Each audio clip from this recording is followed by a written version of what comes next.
Le mois dernier, j'ai eu à faire une vidéo concernant comment reconnaître l'homme idéal. Donc aujourd'hui, je viens avec comment reconnaître la femme idéale. Donc reste jusqu'à la fin parce que je pense que ces différents signes dont je vais vous donner ici vont franchement vous intéresser. Ici, je m'adresse aux femmes qui sont mariées, aux femmes qui sont célibataires. Déjà, si tu es déjà marié et que tu ne retrouves pas ces points en toi, je t'en prie déjà d'essayer de te positionner et de travailler sur toi parce que je pense que ce sont les points qui sont vraiment très intéressants pour que ton mariage puisse perdurer dans la mesure où rien n'est acquis. Vous comprenez? Donc déjà, si tu ne me connais pas, je suis Anastasie Kadi. J'accompagne les femmes à lancer leur business dans le monde entier, ceci grâce au digital. Et si tu es une nouvelle sur cette chaîne, je te prie déjà de t'abonner, de cliquer sur la cloche de notification pour ne plus rien rater. Car sur cette chaîne, tu vas découvrir des astuces qui vont te permettre de réussir dans tes affaires. Tu iras également à la barre de description, tu vas trouver un e-book gratuit qui va te permettre de reconnaître les différentes étapes d'un commerce en ligne qui marche. Car aujourd'hui, c'est le digital qui domine. Vous savez, la visibilité, c'est quelque chose de très important pour vendre vos différents produits. Donc déjà, reste jusqu'à la fin parce que je pense que la dernière idée, le dernier point sera vraiment ce point-là qui pourra te faire comprendre de quoi est-ce qu'il s'agit exactement. Comme premier signe ici, une femme doit être serviable et économe. Je mets les deux à la fois. Pourquoi? Parce que je vais vous expliquer une petite histoire où vous allez comprendre un peu pourquoi est-ce que cette amie-là s'est mariée. Tout simplement parce qu'elle a été économe et serviable. C'est une amie qui m'avait raconté son histoire dans le sens où elle avait rencontré un jeune homme et le jeune homme, c'est vrai, il avait déjà une autre copine. Mais qu'est-ce qui s'est passé? À la fin, déjà, je vais vous dire la fin, il a épousé plutôt ma copine. Pourquoi? Je vous explique. Donc, prêtez attention et vous allez me dire qui était vraiment la bonne femme. Donc, la première copine dont le monsieur avait, qu'est-ce qui s'est passé? C'était le genre qui venait, elle ne faisait même pas la vaisselle, elle ne faisait rien du tout. Et lorsqu'il a rencontré ma copine, vous savez, quand l'homme veut se marier, il tâtonne un peu, vous savez, c'est ça l'homme. Donc, il a rencontré donc ma copine. Ce qui s'est passé, c'est quoi? Elle, de façon naturelle, lorsqu'elle arrivait chez lui, qu'est-ce qu'elle a fait? Lorsqu'elle voyait des ustensiles sales, elle lavait. Lorsqu'elle voyait des habits sales, elle lavait. Et si possible même, elle cuisinait. C'est vrai, c'est le monsieur qui rationnait et elle cuisinait. Ce que le monsieur lui a fait savoir, c'est que, c'est bien ce que tu fais. Et il lui avait dit la vérité dans la mesure où il lui a dit que, sache que j'ai une copine, mais moi je cherche avec qui je veux me marier. C'est vrai qu'il l'a dit après, mais il lui avait quand même dit, mais elle était déjà cette femme-là qui travaillait vraiment. Donc il lui a dit que tu es vraiment différente parce que celle que j'ai, elle, lorsqu'elle vient ici, parfois quand elle va même préparer, après elle ne lave même pas les assiettes, elle s'en va. Vous voyez un peu. Donc c'est déjà un point positif pour elle. Et de l'autre côté également, ce qu'elle faisait, c'est quoi? C'est que lorsque le monsieur lui donnait son argent de ration de la semaine, qu'est-ce qu'elle faisait? Elle économisait. Et vous savez, il y a certaines filles, lorsqu'elles économisent même, lorsqu'elles font des économies, des tontines, elles ne disent jamais soit à leur mari, soit à leur copain. C'est une erreur. Vous ne devez pas être cacheté. Lorsque vous voulez évoluer avec quelqu'un, vous ne deviez pas prendre certaines informations aussi cruciales et faire ça de façon intime. Ce qu'elle a eu à faire, c'est quoi? C'est que lorsqu'elle économisait, elle a fait savoir à l'homme que, ok, l'argent que tu me donnes souvent en fin de semaine comme mon argent de poche, je mets 3 000 de côté, je mets 2 000 de côté. Vous comprenez? Ça a vraiment marqué cet homme. Et jusqu'à aujourd'hui, ce que cet homme dit, c'est que c'est ce point-là qui m'avait poussé à te prendre comme épouse. Parce que du moment où on n'est pas encore marié, mais tu parviens à me dire que tu as économisé de l'argent. C'est un très grand point. Et elle a fait de façon innocente, de façon vraiment naturelle. Parce qu'il y a des personnes, des filles qui forcent. Mais elle a fait de façon naturelle. Elle lui a fait savoir que j'économise une certaine somme. Et lorsque ça va, elle n'avait pas encore de compte bancaire. Lorsque ça va donner un certain montant, on ira ouvrir mon compte. L'homme a dit, waouh, ça c'est vraiment une femme. Vous comprenez? Donc, c'est à partir de là, vu les petits gestes que la fille faisait, vu ce côté économique, il a compris qu'il peut faire sa vie avec elle dans la mesure où, même dans le mariage, elle pourra économiser. Même dans le mariage, elle pourra être une femme travailleuse. Comme deuxième signe ici, je vais vous faire savoir quelque chose de très important. C'est où beaucoup de filles, de jeunes filles se cognent la tête, beaucoup de femmes se cognent la tête. Mais écoutez-moi très bien. À ce niveau, ce que vous devez savoir, c'est quoi? C'est que la femme est celle-là qui doit apporter le bonheur. Quand vous venez à mariage, ne venez pas comme celle-là qui vient pour prendre. Non.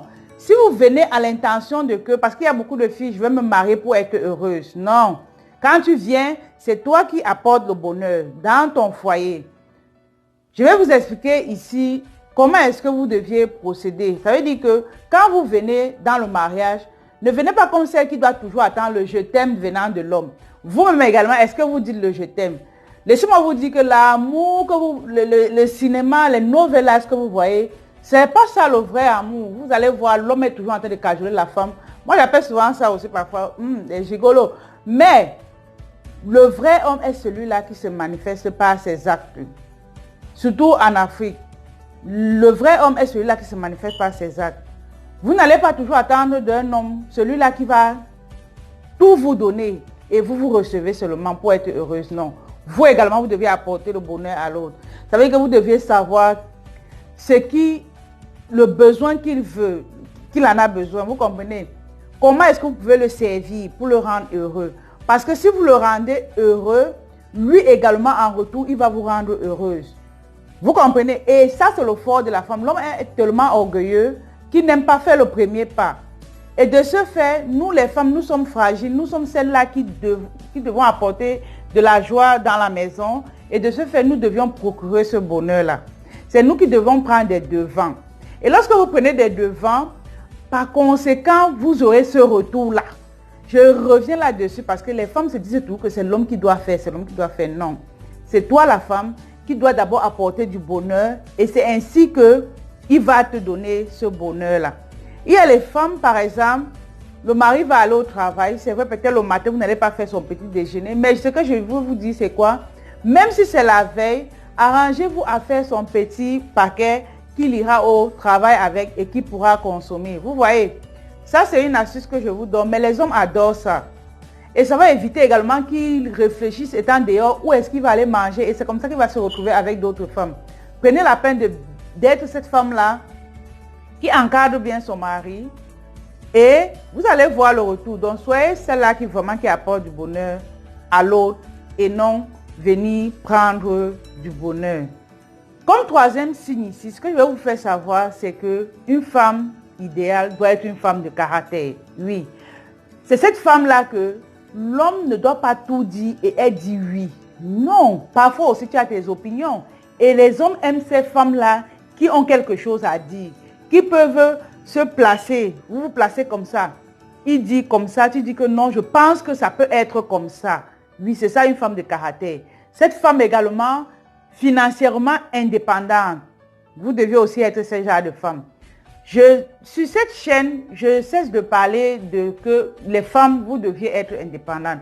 Vous ne devez pas attendre tout venant d'un homme. Cette femme-là qui va se démarquer, c'est cette femme-là qui montre sa force de frappe. En termes d'argent, en termes de travail, en termes de recherche, c'est-à-dire de multiplication de revenus. Oui, tu dois être cette femme-là. Cette femme que lorsque son mari a les difficultés, elle est prête à sortir 1000 € et elle résout ce problème-là. Oui, c'est ça une femme idéale. C'est cette femme de caractère. Vous ne devez pas être celle-là qui vient, que lorsque vous savez que vous venez à Maroc, vous venez pour dormir, faire des enfants. Non, vous deviez être une femme travailleuse. Cette femme qui vraiment cherche de l'argent pour sa famille. Il y a beaucoup de foyers de nos jours. De plus en plus, les hommes, je ne sais pas si c'est la paresse, ils ne font pas grand-chose. Et de l'autre côté également, la femme se dit que, ok, comme tu ne fais rien, moi aussi je ne fais rien. Ou si tu ne dépenses pas de l'argent, moi aussi je ne vais rien faire pour les enfants. Non. Même si l'homme ne fait pas, mets en tête que si tu es une bonne femme, tu dois t'occuper de tes enfants. Il existe des femmes libres, célibataires avec enfants. Comment est-ce qu'elles font? Elles s'occupent de leurs enfants. Toi également, si tu rencontres que s'il arrive que tu es tombé sur un homme qui n'est pas vraiment responsable, ça peut arriver. Ce que tu as fait, c'est que tu oublies qu'il existe et puis tu t'occupes de tes enfants. Et tu vas t'occuper de tes enfants en cherchant de l'argent. Donc tu dois être cette femme de caractère-là. Cette femme que si l'homme ne fait pas, elle fait. D'accord? Ici, je n'ai pas demandé d'être impoli ou de mal parler parce que l'homme a toujours sa place. C'est les choses qui arrivent. On peut tomber sur un homme irresponsable. On fait avec. Et la vie continue. Donc soyez cette femme-là que même si l'homme ne fait rien, elle doit être celle-là capable de gérer son foyer, d'être l'homme, d'être la femme et mener sa famille dans de bonnes conditions. Comme quatrième signe ici, vous deviez être comme une maman pour votre homme. Oui, vous devez être comme une maman pour votre homme. Ici, vous allez me demander de quoi il s'agit exactement. Je ne dis pas être maman au point vraiment de faire comme... Mais ici, ce que je vais essayer de dire, c'est que soyez celle-là qui s'intéresse à ce qu'il fait. Oui. Soyez celle-là qui s'intéresse à ce qu'il fait. Ça veut dire que si c'est quelqu'un qui est étudiant, quelqu'un qui est travailleur, quelqu'un qui s'intéresse au football, quelqu'un qui s'intéresse au basketball, vous deviez aussi vous intéresser à ça. Vous allez me dire que non, est-ce que lui aussi s'intéresse à ce que je fais? Vous savez que c'est l'homme qui vient chercher la femme en mariage, c'est ça, non? Donc, c'est selon tes bonnes manières qui va pousser à ce qu'il vienne te demander en mariage. Ça veut dire que s'il s'intéresse au football, même si tu n'aimes pas le football, fais l'effort, le minimum, pour t'intéresser un peu au football. Si tu ne savais pas comment on appelle Eto'o, cherche à savoir comment. S'il aime Eto'o, cherche à savoir à quoi Eto'o ressemble. Vous comprenez? C'est ça. Les hommes aiment quand on s'intéresse à ce qu'ils font. Ça veut dire que s'il aime, par exemple, il est en études, par exemple, vous devez savoir quelles sont les matières qu'il fait à l'école. Vous lui posez des questions concernant ce qu'il fait. Vous le remontez. Lorsqu'il est en difficulté, vous essayez de dialoguer avec lui. Si c'est au niveau du travail, intéressez-vous, si c'est la comptabilité, intéressez-vous un peu à la comptabilité pour parfois discuter ensemble. Parce qu'il faudrait que vous ayez quelques points en commun pour pouvoir avoir des conversations aussi qui vont vous permettre d'avancer. Vous n'allez pas seulement être celle-là, parce qu'on sait les couples, parfois il y a les commérages, on parle des autres. Dans les couples, c'est ce qui existe. Toi qui m'écoutes et que tu es marié, tu en sais quelque chose. Donc, à ce niveau également, vous n'allez pas seulement faire du commérage, mais vous allez aussi parler des choses qui vont vous faire avancer ensemble. Vous devez être un bon ami pour votre futur époux ou de votre époux. Intéressez-vous à ce qu'il fait, même si au niveau du travail, vous devez connaître comment son boss s'appelle. Vous comprenez? Donc, parlez avec lui de tout ce qui l'intéresse. Et puis, déjà, vous allez me demander, est-ce que l'homme lui fait tout ça? J'ai fait une vidéo sur comment reconnaître l'homme idéal. Je vais mettre le lien en commentaire et vous allez aller écouter. Donc, ce que je dis ici, ça concerne les femmes. Soyez un bon ami pour votre fiancé, soyez un bon ami pour votre mari, pour que vous ayez les points sur lesquels vous pouvez discuter. Être le bon ami de son mari, ça ne court pas les rues, mais il le faut. C'est ça qui va faire à ce que votre couple puisse perdurer. Si vous n'êtes pas des amis, vous allez voir que vous êtes toujours timide, vous êtes toujours, comment je vais dire ça, vous ne vous parlez pas et c'est pas bon. Vous devez être, vous comprenez les points en commun et c'est ça qui va permettre à ce que vous ayez toujours des sujets de conversation. Donc n'hésitez pas, intéressez-vous à ce qu'il fait et vous allez voir lui également à son tour, il pourra s'intéresser à ce que vous faites au cas où il ne le fait pas encore. Comme cinquième point ici, ce que je vais vous faire savoir c'est quoi? C'est que les femmes, arrêtez d'être possessives. Oui, arrêtez d'être possessives dans la mesure où l'homme, il aime sa liberté. Je vous assure, l'homme aime sa liberté. Ici, ce qui se passe, c'est quoi? C'est qu'il y a des femmes que lorsque l'homme va sortir, elles seront tout le temps au téléphone en train de l'appeler. Tu es déjà à quel niveau? Tu arrives à quelle heure? Tu as autant de questions. Les hommes n'aiment pas ça. Que vous soyez fiancé, évitez ça. Vous savez, parce que même si un homme veut aller voir dehors, il ira voir dehors malgré vos multiples appels. De ce fait, laissez-le tranquille. Évitez ce genre d'appel. Tu es où? Qu'est-ce que tu fais? Non, non, non, non, non, non, non, non, non, non. Les gens me disent souvent que j'ai un cœur dur. Moi, je m'en fous. À un moment donné, il faut laisser passer les choses. Et le plus vous laissez passer les choses, et c'est aussi comme ça que vous allez voir le succès dans vos... Moi, aujourd'hui, je suis à 13 ans de mariage. Ce n'est pas parce que mon mariage est parfait, super, non. Mais c'est qu'il y a certaines choses qu'au fur et à mesure, je comprends et je me positionne, j'essaye d'évoluer également pour éviter certains problèmes. Laissez l'homme. Parfois, il y a une amie, je dis souvent que j'aime même quand il sort. Elle me dit, mais comment tu aimes quand il sort? Je dis que oui. Oui, il faut qu'il sorte, il essaie de changer d'idée, C'est pas toujours dit que lorsqu'il va sortir, il sera avec une autre femme. Non. Mais il y a des femmes que lorsque l'homme va sortir, oh, tu étais avec qui? C'est vrai, au début, moi-même, j'étais comme ça, mais j'ai compris que ça ne paye pas. Plutôt, ça vous apporte des problèmes, ça vous enfonce dans votre couple. Donc, si vous avez un fiancé, vous êtes marié, évitez vraiment ce genre de possession-là. Ça ne va pas vous aider, ça va plutôt enfoncer votre couple. Laissez-le, il a besoin de... Ça, c'est un des caractéristiques des hommes. Ils ont besoin vraiment de se divertir, d'être avec des amis, pas avec vous. Et vous deviez accepter cela. Ce n'est pas parce qu'il vous a épousé qu'il sera à votre trousse tous les jours. Non. Laissez-le s'évader. Et vous allez voir également, plus il est heureux, plus vous serez aussi heureux. Comme 6e signe ici, les hommes aiment les femmes amoureuses et propres. Dans la mesure où, quand je dis amoureux, ça veut dire que malgré le fait que l'homme n'est pas câlin, l'homme n'aime pas très chouchouter, lui, il aime ça par contre. Parce que l'homme a 3 côtés. Le côté animal, le côté enfant et le côté chimpanzé. Ça veut dire que quand tu attaques l'homme, il réveille ce côté chimpanzé. Et quand tu le flattes vraiment, tu réveilles ce côté enfant. Ça veut dire qu'à ce niveau également, le côté enfant de l'homme, si vous voulez garder votre mari, de temps en temps, il faut réveiller ce côté en lui parce qu'ils aiment vraiment quand on les chouchoute, d'accord? Donc, soyez amoureuse, soyez celle-là qui, bon, ce côté aussi sexe, ça c'est la particularité des hommes, ils aiment ce côté sexe-là. Bon, je ne vais pas dire qu'à tout moment, vous donnez, mais ils aiment vraiment ce côté-là et c'est à vous de savoir avec qui vous évoluez pour savoir quand est-ce que vous pouvez faire ce qu'il y a à faire et quand vous ne pouvez pas. Donc, au niveau de la propriété également, ces hommes-là, ils aiment vraiment des femmes propres, d'accord? Ils aiment des femmes propres. Arrangez-vous à être cette bonne femme-là, propre, amoureuse, vraiment le cajoler. Ils aiment ça. Ils aiment vraiment être des bébés. Quand tu fais parfois... Ok, donc, à ce niveau également, c'est ce que je voulais essayer de mentionner. Soyez ces femmes propres et amoureuses. Faites-lui des câlins, même s'il ne vous fait pas.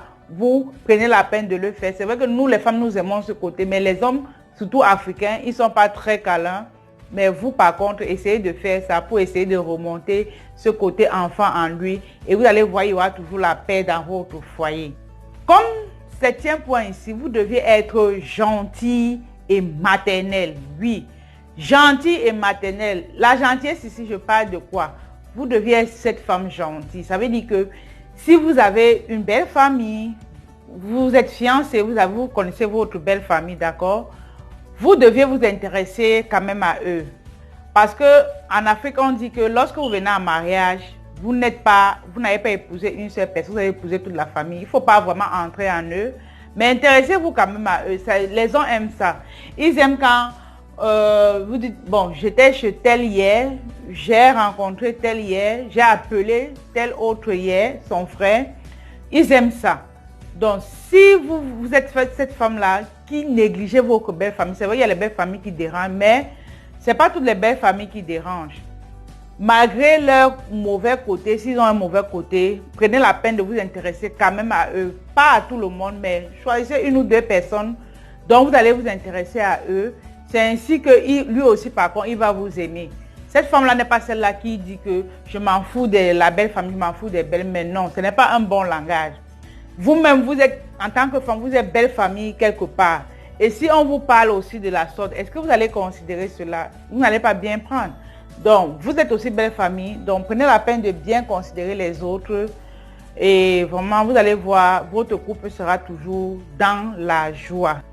Comme 8e point et dernier point ici, je vais vous parler de quelque chose d'important.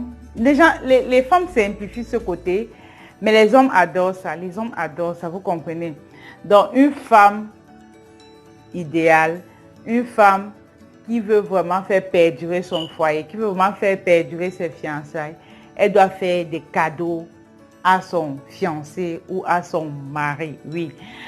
Ici, vous devez faire des petits cadeaux, d'accord? Par moment, vous lui faites des surprises, c'est très important. Vous savez, la routine tue le couple.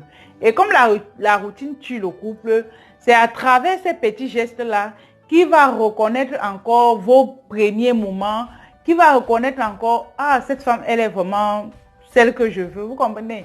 Donc, faites des cadeaux, vraiment offrez des présents de temps en temps, quand vous pouvez, quand vous avez un peu d'argent, vous le faites, des surprises également. N'hésitez pas, lâchez-vous.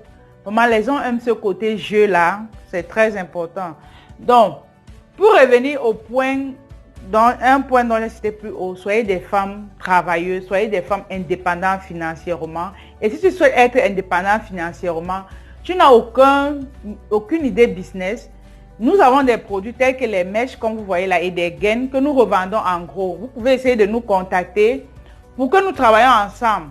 Et si vous voulez vous-même être des femmes d'affaires, des femmes qui achètent en Chine, en Turquie, vous voulez importer vos produits peut-être de la Chine pour vos pays d'origine en Afrique ou même en Occident, vous pouvez nous contacter. Nous avons des contacts de transitaires.